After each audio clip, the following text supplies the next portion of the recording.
The trays came through the serving window at noon and were set on the long tables without ceremony.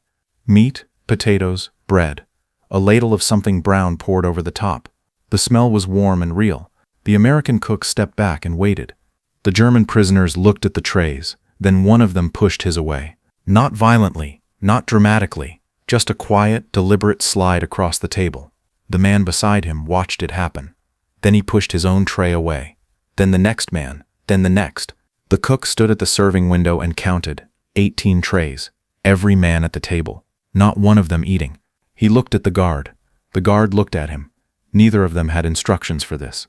The room was completely quiet. The prisoners sat with their hands in their laps, eyes forward, food getting cold in front of them.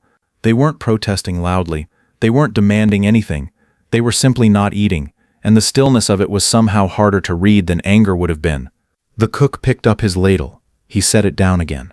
Then he did something nobody in the room expected.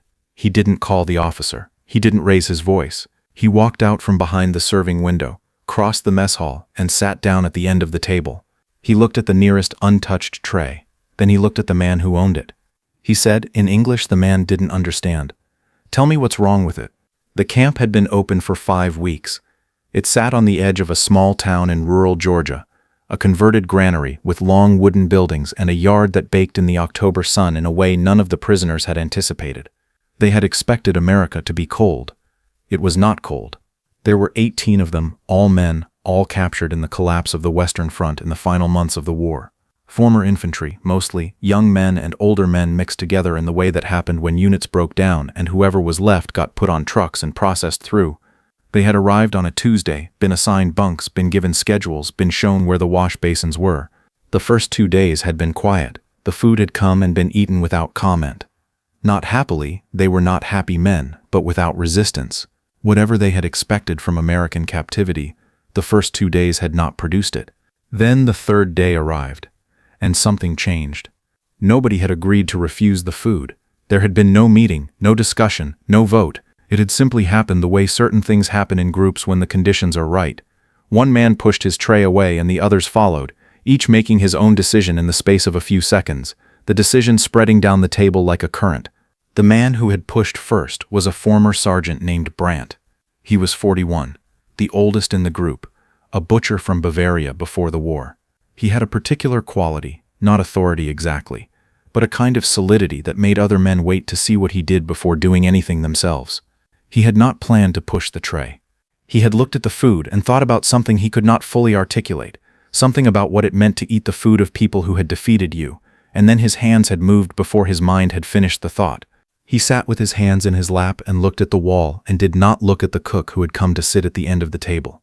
The cook's name was Beaumont. He was 27, from a small city in Louisiana, and had been feeding people for his entire adult life. He had a practical mind and very little patience for problems that didn't need to be complicated. When he looked at the 18 untouched trays, his first thought was not disciplinary. It was culinary. Something was wrong with the food, and he wanted to know what. He repeated the question through the translator. "Tell me what's wrong with it." Brandt looked at the translator, then at the cook, then back at the wall. He said nothing. Beaumont looked at the tray in front of the nearest man. He picked up the fork. He took a bite of the meat. He chewed slowly, with the focused attention of someone conducting an assessment. Then he put the fork down. He said, "The meat is overcooked." The translator translated. Nobody responded.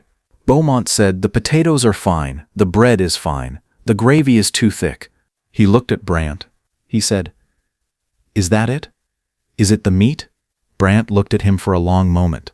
The cook was sitting at their table eating their food and telling them what was wrong with it, as though this were a normal thing to do, as though the problem were simply technical and therefore solvable. Brandt had not expected this. He had expected to be ordered to eat or to be punished for not eating. He had not expected to be asked what was wrong. He said, very slowly, "It's not the meat." Beaumont said, "Then what?" Brandt said nothing for a long moment. Then he said something the translator struggled with briefly before rendering it in English. He said, "We don't know how to eat food from people who have beaten us." The mess hall was very quiet. Beaumont set down the fork. He was quiet for a moment. Then he said, "I didn't beat you. I cooked for you." "Those are different things." The translator translated. Brandt looked at the cook. Beaumont looked back. Neither of them looked away. Then Beaumont stood up, He picked up the nearest tray and carried it back to the serving window. He scraped the meat into a separate container.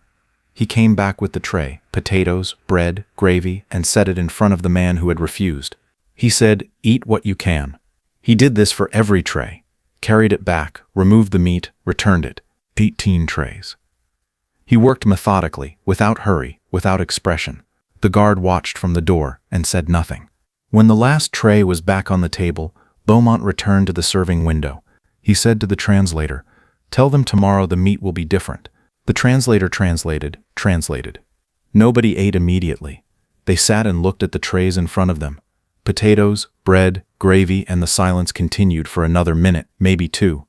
Then Brand picked up his fork. He ate the potatoes. He ate the bread. He left the gravy. Around him, one by one, the others did the same. That evening, Beaumont went through his supplies and found a different cut of meat. He made adjustments to the preparation. He changed the timing. The next morning at breakfast, the trays arrived and were eaten without incident. At midday, the new meat arrived. Beaumont watched the first man take a bite. The man chewed. He took another bite. He didn't push the tray away. Beaumont went back to his kitchen. The days that followed were not remarkable. The food came, was eaten, the trays were returned. But something had shifted. The men ate without the careful, suspicious slowness of people treating every meal as a test. One man, a young private who had been the last to push his tray away, began lingering near the serving window after meals, watching Beaumont work. One afternoon he said something to the translator. The translator said, "He wants to know how you knew the meat was overcooked." Beaumont said, "I tasted it." The translator translated. The young private said something else. The translator said, "He says in the army they didn't taste things. They just served whatever was ready." Beaumont said, "That's why it tasted the way it did." The young private looked at Beaumont for a moment, then he said something else. The translator said, "He wants to know if you would show him something." Beaumont looked at his kitchen. He looked at the guard near the door, who shrugged. Beaumont said, "Come in." The young private stood in the kitchen and watched Beaumont work for the rest of the afternoon. He didn't touch anything, he just watched. At the end of the afternoon, he said one thing. The translator said, "He says the gravy yesterday was better than the day before."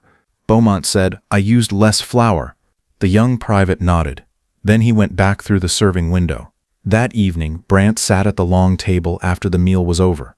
He sat with his hands flat on the table and looked at the empty space where his tray had been. He thought about what the cook had said. "I didn't beat you. I cooked for you. Those are different things." He had been thinking about it for days. Not because it had convinced him of anything immediately.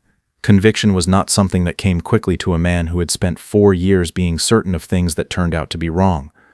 But because it had introduced a distinction he hadn't considered before, between the fact of defeat and the fact of dinner, between what the war had done and what this particular man in this particular kitchen was doing every day.